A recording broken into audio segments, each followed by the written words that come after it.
비명이 물결처럼 시작되더니 곧 파도가 되었다. 짙고 뜨거운 흙먼지가 공기를 메우며 피 비린내와 시큼한 공포의 악취와 뒤섞였다.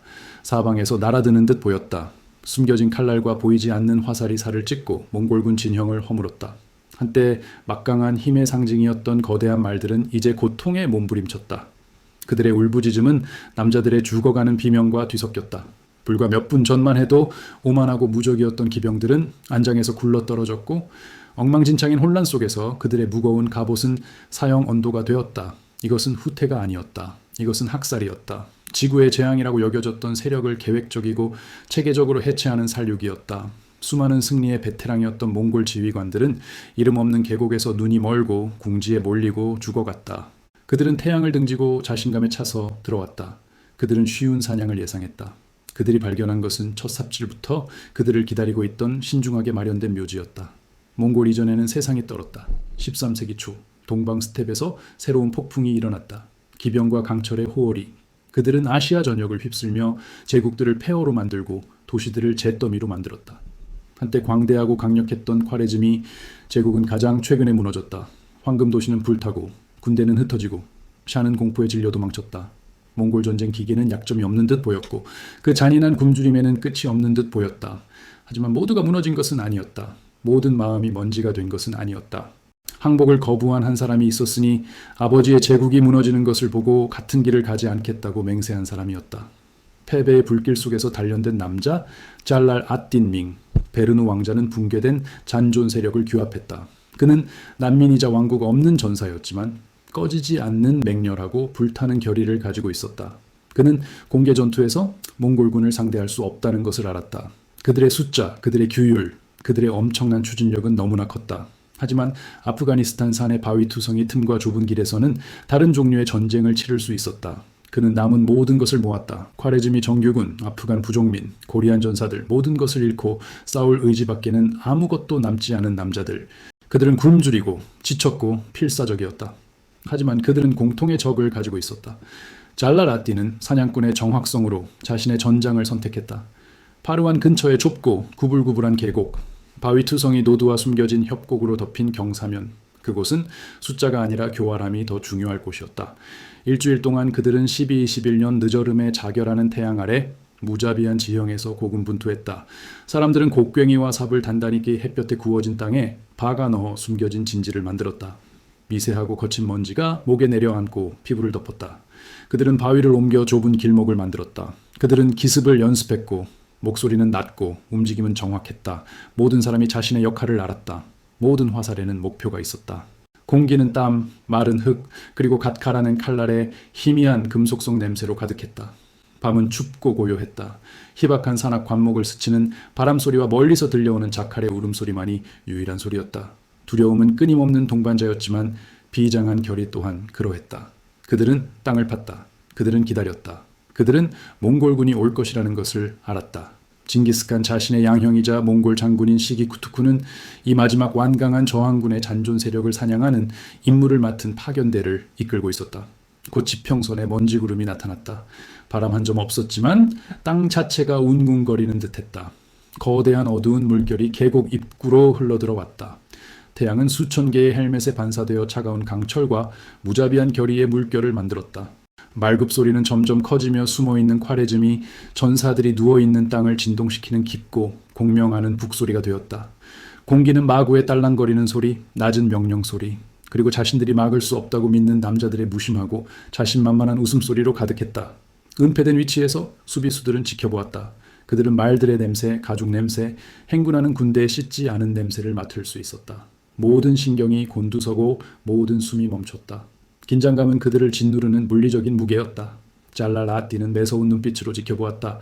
그의 부하들은 속삭임이었고 몽골군은 천둥소리였다. 격차는 극명했지만 왕자는 자신의 계획과 전사들의 절박한 상황에 대한 믿음을 가지고 있었다. 그리고 그 무더운 오후인 12-11년 8월 25일경 함정은 발동되었다.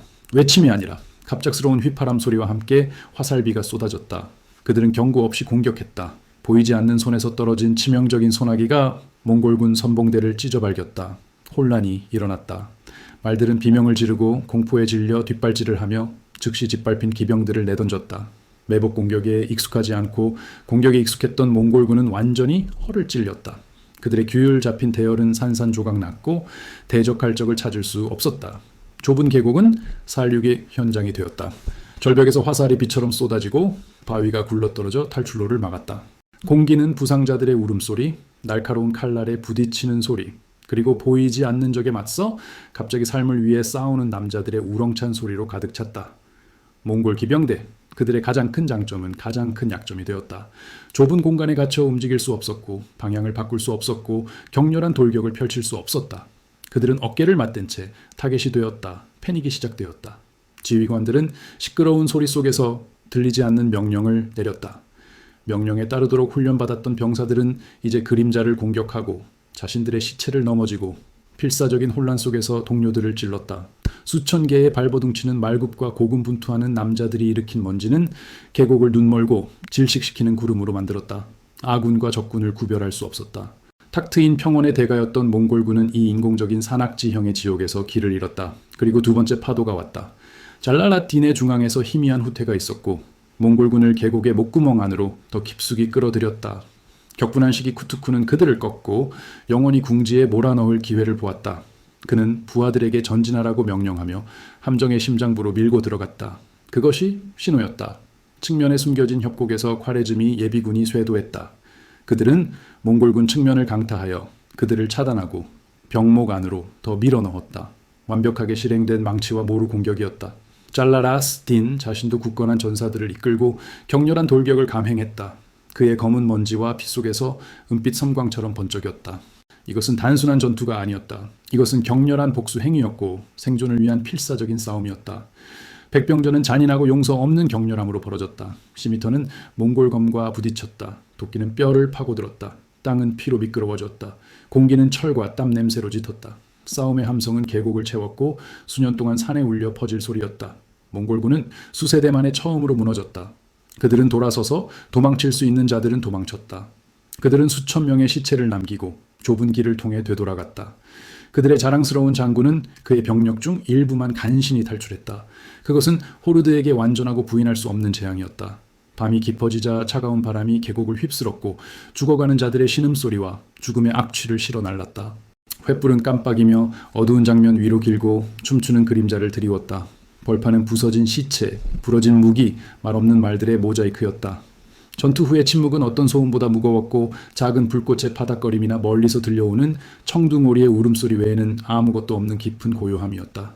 잘라라띠는 먼지와 피로 얼룩진 얼굴로 천천히 전장을 가로질렀다. 환호성도 승리의 외침도 없었고 살아남은 전사들의 엄숙하고 지친 얼굴만이 있었다. 그들은 승리했지만 그 대가는 그들의 얼굴의 모든 주름에 새겨져 있었다. 그것은 엄혹한 승리이자 필요한 승리였다. 세상은 몽골군이 무적이지 않다는 것을, 가장 위대한 제국조차 피를 흘리고 패배할 수 있다는 것을 알아야만 했다. 13세기에는 소식이 느리게 전해졌지만 12-21년 10월까지 파완에서의 몽골군 패배, 소문이 퍼지기 시작했다. 전령들은 사막과 산을 가로질러 멀리 떨어진 궁정으로 불가능한 소식을 전했다. 이집트 술탄에게, 바그다드의 칼리프에게, 그리고 유럽의 놀란 군주들에게 그 소식은 불신과 필사적이고 연약한 희망이 뒤섞인 채로 도착했다. 막을 수 없는 물결이 잠시 저지되었다.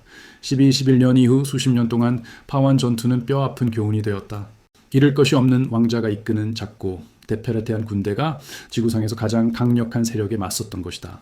그것은 압도적인 역경에 직면했을 때에도 싸우려는 의지가 교활함과 선택된 전장과 결합되면 역사의 흐름을 바꿀 수 있다는 것을 증명했다. 그것은 죽음을 거부하고 피와 돌 위에 자신의 입지를 새긴 나라에 대한 증거였다.